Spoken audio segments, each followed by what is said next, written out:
Welcome to the 2021 RPOD 202. We're going to start right in the back bumper here. So you have these little squeezies here. Just kind of give it that squeeze and it pops on out. Reach in a little bit. We got your sewer hose in here. So once this guy's fully stretched out and extended, it is about 20 feet long. Just take note of those two ears in the adapter here. That's how we'll be hooking it up to your sewer system. And we're storing it in the bumper here just to help keep any sort of stench out of the unit. For the squeezies again, just squeezing them, lock into place, and that's that. In the corner here, you got this little black box. We're just going to pop that open. You can see you get that little notch in the bottom corner there. That's going to line up with this notch on your short cord here. Just kind of press it into place there. Give it an 1/8 turn to lock it in. And then you get the threaded collar in the back there to really lock it down. As you follow that cord back, you can see you got a 30 amp end there. Most campsites are going to have that. You can plug straight on in and you're good to go. We'd also provide you with a 15 amp adapter. So if you're looking to plug into your standard household outlet, you can do so. All right. Beside that, we've got your cable and satellite inlet. So just your standard coax cable is going to plug into there, fire up at your TV location. Down here in the corner, you can see you've got a stabilizer jack. So what that'll do is it'll just come down, contact the ground, give it another turn or so just to firm it up. And that'll just get rid of any sort of bounce or sway that you've got in the unit right now. You can see, right? Making our way down, we got a wastewater holding tank here. So you just got this little cap, pop that off, pulls out of there. Then you got that gray valve on the side. Pull that and it'll drain out the tank. This tank specifically is your gray 2. So this is actually gonna be your kitchen sink only. There's nothing else coming out through here, just your kitchen sink. So that's typically gonna be your cleanest water. So we'll be dumping that last as opposed to our black and gray up front here. So same sort of style, just presses in, turn it off. And the caps had the same ears that your sewer hose had. So they'll be attached in the same way. Just press it in, turn it, and there you go. On the left, you got a black valve. On the right, you got a gray. So that gray valve is indicating a gray tank. So gray 1. And this one right here is your black tank. So your black tank is filled from your toilet. So that's gonna be your dirtiest water. You're going to pull that, dump that out first. Once your black tank's done, you come over to the gray, let that go second, and then do the galley last, just to help keep your water as clean as possible, making sure that that hose isn't holding too much of a smell, right? Up here, we got a black tank flush, so you can pop that off. Your water hose is gonna plug into there, and you can basically just flush out the black tank. So the purpose of that being is if you've dumped out your black tank, you know for a fact it is empty, but your monitor panel's still reading 1/3 or 2/3, whatever it may be. So you just take a water hose, plug it into there, open up your black valve with your sewer hose attached, and just flush that out, getting rid of any sort of debris that might be causing your issue. Right up front here, we've got a fresh water connection, so just this cap plugs off of there. You take your water hose, stick it into there, and that'll fill up your freshwater tank. Below that, we've got a city water connection, so just open that up and take your water hose and plug it into there, and then I'll turn on the water and that'll pressurize the water lines throughout the unit. As for this water dripping underneath the unit, that is your freshwater tank drain. Currently got that going right now. So it basically works with just this little plug here. So you just be taking this guy, threading it up into there, and that's that. Right? So you can see in your storage compartment here, it does see straight through to the other side, and you've also got access to your inverter in here. So you can see it's currently green, letting you know your battery power is good. So you got a power button on the far side there. If you press that, turns it on, inverts all of your 12 volt power to 120 volt power, so you could run your fridge if you're out dry camping. Right? Close that up. Towards the front, that little red box there is a battery disconnect switch. So you can see it's pointed off to on right now. That's your batteries turned on. You can flip it up and that's your batteries turned off, disconnected from the trailer. All right, so for storage, you'd want to do that. Disconnect, pull it out completely, just so it's not draining. The battery itself is housed in this box here. So as long as you're plugged in through that short cord in the back, or if the unit is in sunlight, it does have the solar panels installed. It will automatically charge itself. Also, if you're plugged in through your 7-pin into your tow vehicle, that battery is also charging. Two little hangers here you can see on either side of the frame. So those are just customers opted for a weight distribution hitch. So we've got that installed for them. This little knob here, if you just loosen that off, push it back, you can open up that flap and you get access to your propane tank valve. So just turn that to open it up. Standard barbecue style propane tank. Okay. Towards the front, you get your tongue jack here. So you get that power, the light switch up top, turns that button, turns the light on and off. And then up is up and down is down. Over onto the side, we got the other end of your storage compartment here. It just pops on open. You can see we've got the water hose in here for you, as well as that park adapter I was telling you about. So your 30 amp cord into there, 15 amp into your house, charge your batteries, run your fridge. Behind that, we've got a couple of jacks here. So you get this little 3/4 inch one. That's gonna run all of your stabilizers, right, up and down. And also, you get a little manual override for your tongue jack. So if your batteries were to go dead or something were to happen with this motor, you can pop that cap off in the back. Slide this guy down in there, and you can still run your tongue jack up and down.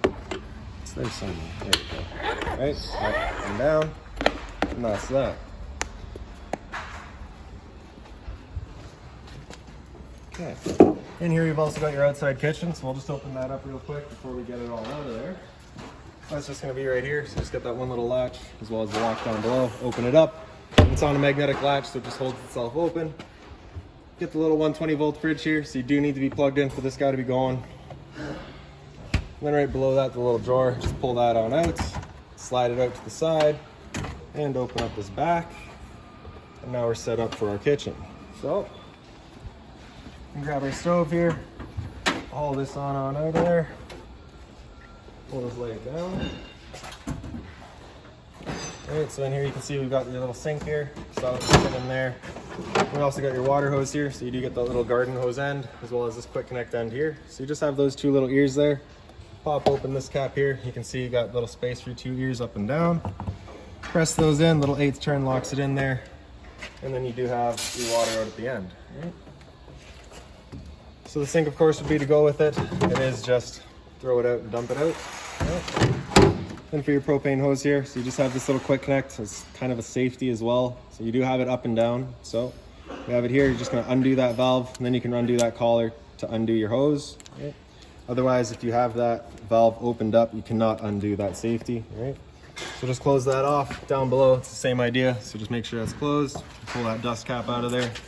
Take our one end of the hose, push that collar back, and press it into place there. Lock it down, and then we can open up the flow there. And this hose is going to come up the side here. Same idea, pull that collar back, press it into place.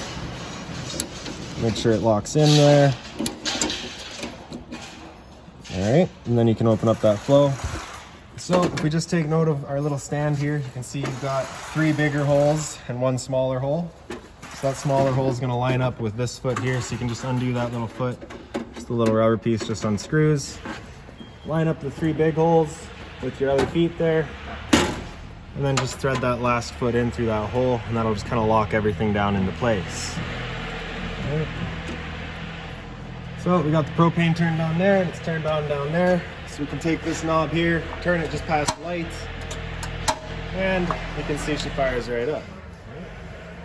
Well, once you're done, we're just going to turn it back to off, and then starting from the trailer, close off that flow of propane, undo that hose, put that dust cap back on it. Same thing up here. Close it off, pull it out. And then I just like to connect the hose to itself, just ensures that absolutely nothing's getting in there, right? For your water hose, just kind of press it in, 1/8 turn, pops out of there, lock that back up. And then just open it up and allow that water to drain out a little bit. And then we can just store it in the sink again. And just kind of backwards undo everything.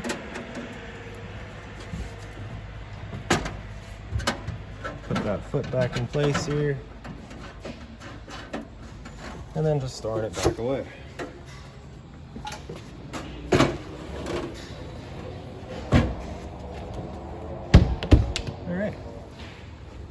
Also with your little outside kitchen here, you do have a power outlet, so if you're looking to make toast or coffee as well, you got the power to do so. Close her all back up.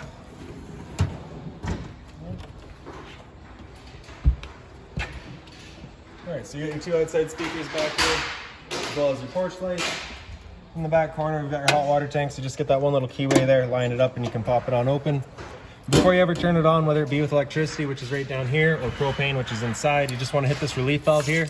Make sure that shot of water comes out. That bit of water coming out is just letting you know that hot water tank is full and it is safe to fire it up, and you're not going to burn anything out by doing so. So like I said, your electric switch is just down here. Turn that on, turns it on with electricity. For turning it on with propane, we do have a switch inside. Once I get in there and we go over that, I will go over reset procedure. The button that I'll refer to is just right here. Right. Closing it back up, just lining up that keyway, locking it back into place, and that's that. Towards the back, that little black port there is just a vent for your fridge, nothing back there for you to worry about. And up top, we've got a pre-mount 4A observation or backup camera. This right here is a vent for your stove. So of course, propane stove is putting off fumes whenever you're using it. So you just want to make sure this flap here is opened up and your fan inside is turned on so that we can evacuate those fumes. All right. Once you're done with it, just kind of press it back into place and it clicks in to lock in there. Down here, we've got your exhaust for your furnace. So you just want to make sure nothing's ever blocking that off if you're ever running it, because it does get hot. All right. Then of course your spare tire. All right. We'll make our way inside now. You just get your lender hand here, just kind of up 90 degrees out, and it locks into place. Open up our door here wide open. And then we can just take that little blue handle, slide it over, pull the steps out, and they fold on out.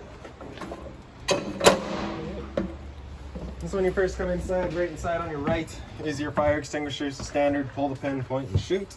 A little bit of closet space beside it and above that. Okay. So you can also see that little blue binder there has all of your owner's manuals, any sort of keys, any remotes, anything for the unit like that is going to be found right in that pouch there.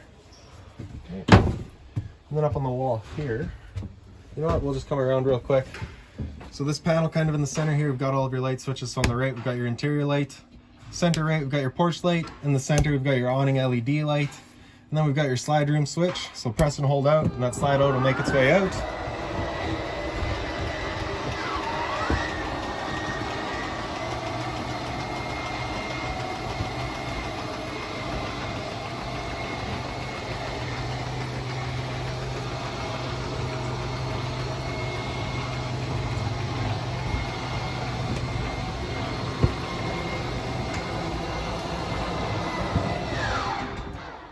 So once you're done, it does just automatically shut itself off. Then on the far left, you've got your awnings. Press and hold extend, and that awning will make its way out. And once that awning's fully extended, you'll just see a little black flap at the end come down, and then you'll also see the tube.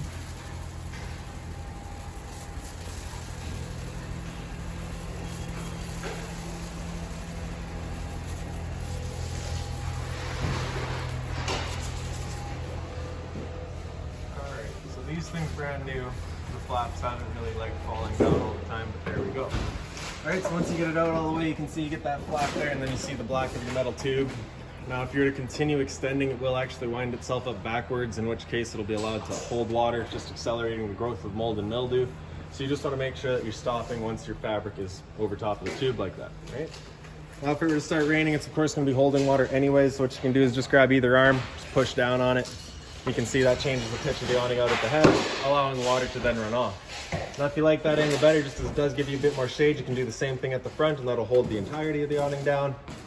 And that's that. Before you ever bring it back in though, you just want to make sure these guys are back straight and fully extended, just so that we're not running the risk of bending anything. And then we'll press and hold the track, and that awning will come back in. Again, we're just making sure that our fabric is over top of the tube. Another thing to keep in mind is it is just a big wind sock, so once you get up to about 15-20 kilometers an hour of wind, it will catch it, and you do run the risk of bending your arms, so you just want to bring it back in once you get up to those speeds.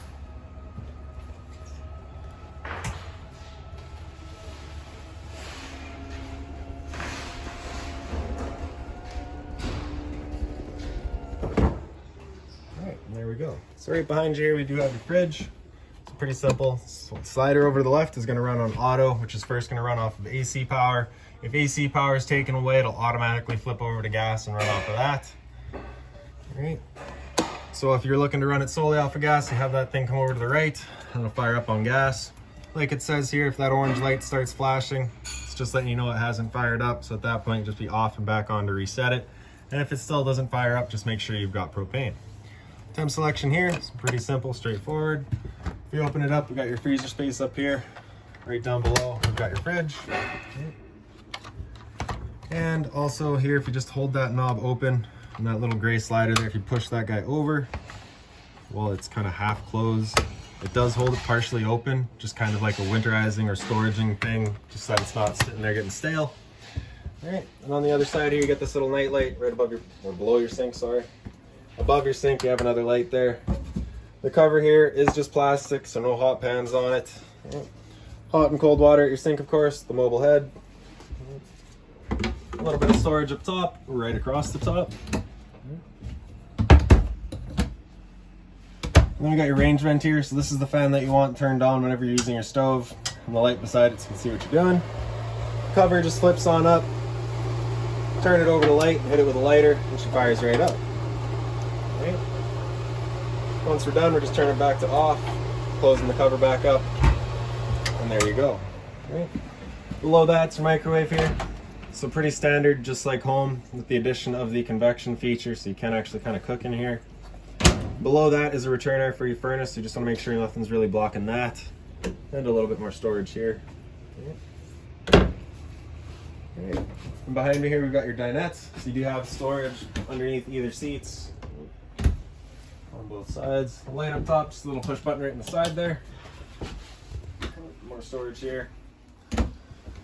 For the table, you can see it's currently strapped down. I'm just going to undo that travel strap, slide it over to the side, and if we just kind of wiggle that table up, throw it off to the side, get rid of the legs, and you can see all these little black mounting points here. So we'll just be sliding our table down onto those, and that will effectively become another bunk. Take our back cushions to fill in the center. And there you go. The blinds throughout the unit, pretty well just pull down, sit where you leave them. Alright.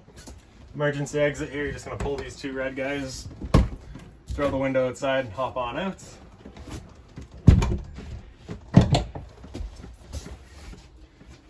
Up on the wall here, so this is your solar panel controller. Our battery's currently a little too dead right now for it to work, so that's why it's flashing. As that charges up, it'll go normal. Basically, you're just going to be pressing and holding battery type for a couple of seconds, then you can go through and select your battery type. Your battery type will be a wet type. And then if you press amp and voltage, it'll actually start cycling through what kind of amperage is being sent to your batteries, what kind of voltage they're at, just kind of give you a monitor system. Right?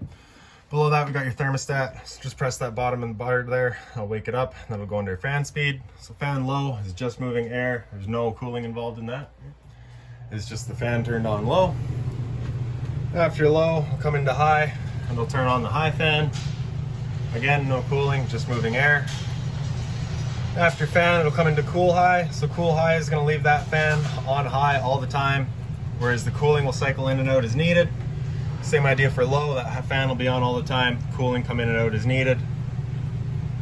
Once you get into cool low auto, so that's where it'll actually be an on-demand type system where the cooling and the fan will actually cut in and out based on when it is or isn't needed. Same idea for high there. And with your air conditioner going, you basically got two different options. You can have these two louvers here closed, in which case we're using all of our roof venting or roof ducting to move our air. Or you can just open them up and it dumps all of its air into the living room here. So when you first get out to your campsite, you're going to open that up, cool off this area as quickly as possible, and then you can close them off and start moving the air throughout. Right. Temp selection is just with the arrows there. All right. And I hit that bar again after cool, it'll come into heat. We'll turn off the air conditioner, it'll turn on the furnace. The furnace is moving its air through kind of all those little black portholes up in the wall. One by the shower there too. Now the first couple of times you use that furnace, you might get a little bit of a smell throughout the trailer. It's just a new furnace smell. I wish I could help you.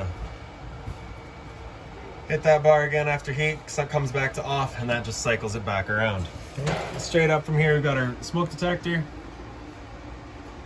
There we go. GFR protected outlet. And straight down from there is your LP detector. So propane's heavier than air, it'll sit on the floor. This guy will detect it and start going off just like the smoke detector. In your entertainment area here, so you have the TV, of course, remote's just in that pouch that we'd shown you. GFR protected outlet. And then we've got your monitor system here. So in the bottom right corner, we've got your water pump. Turn that on, turns on your water pump, drawing out of your freshwater tank to pressurize your lines. Okay. And beside that, we've got your water heater. So turn that switch on, that little red light there will come on, letting you know the ignition sequence will start. Once that light goes out, the ignition sequence is started, and it'll try that 3 times. If after that third try it hasn't fired up, that light's going to come on and it's going to stay on. At that point, we'll be going out using that reset button that we'd shown you. All right, so stood right here, you can hear the couple of clicks of that guy going, and then you can hear the whir of the flame. We know that hot water tank's good. All right. Then your monitor system, so we have battery right here, so because we're plugged in and charging, we're currently on charge. All right, as you go down, we'll go to good, fair, and low. Again, I do recommend that you just use that monitor panel up front there, because that's actually going to give you a numbered readout to tell you exactly what your voltage is. Above battery, we've got fresh, so it'll tell us our fresh tank level, so we're currently empty. As you fill that up, it'll go to 1/3, 2/3, and full. Same idea for your black, your gray, and your gray too. All right. So gray 2, like I said outside, was your kitchen sink there. Gray 1 is going to be your bathroom sink and your shower. USB charging outlet there. Then we got your stereo, so the mute button. This is also power, turns it on. Start from FM. Hit AM, FM, you go through all of your different band settings, so you get 3 different FMs and 2 different AMs. All right. Then you're just going to hit seek there, go through, find something. And volume, of course. Just press that, you can get into all of your settings. Speaker zone 1. Zone 1 is your inside set of speakers. Zone 2 is your outside set. And Bluetooth connect to your phone. AM, FM, auxiliary would actually be through the back of the unit, and then USB charging. Right down here, we've got your, sorry, I guess we can turn that off. Press and hold the power button there to turn it off, and that's that, right? It's Fireplace down here. On the right, you've got your power button. Center right, you've got your flame color, right? So you got the 4 different colors there to choose from. In the center, you got that bottom light. Center left, you've got your timer, or sorry, your heat control. So you got low, high, and off. And then on the far left, you've got a timer, 30 minutes up to 9 hours. Right. Power button there, turn it back off. A little bit of storage there, as well as right here.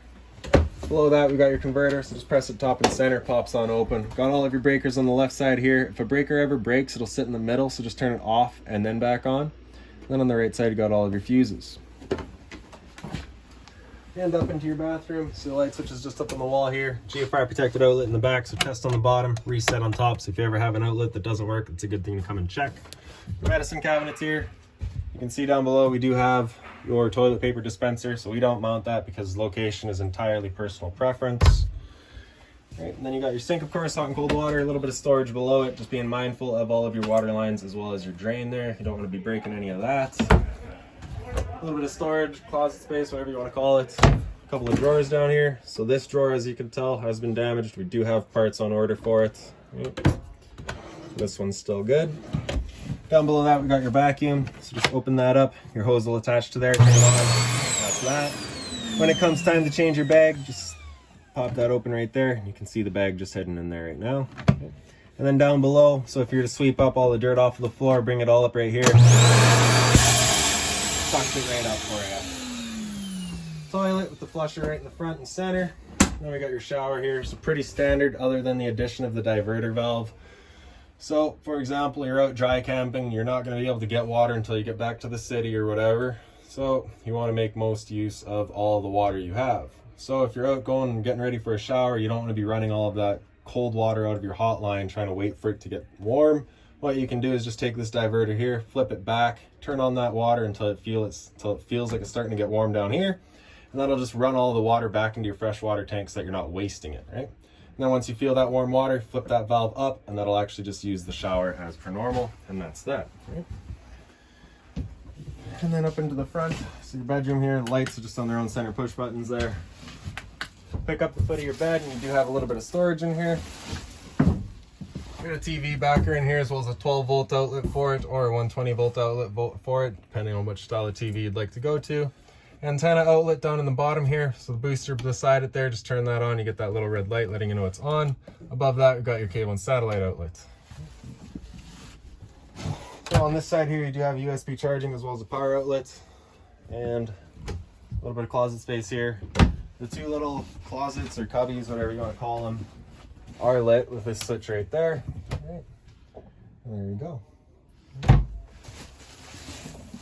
And again, USB and power outlet there. For this emergency exit, you're just going to pull that red tab to get rid of the screen, take this handle here, throw it outside, and hop on out. All right. Now, I do believe that's about it for this little unit. If you've got any other questions on it, please feel free to give us a call, 204-237-7272.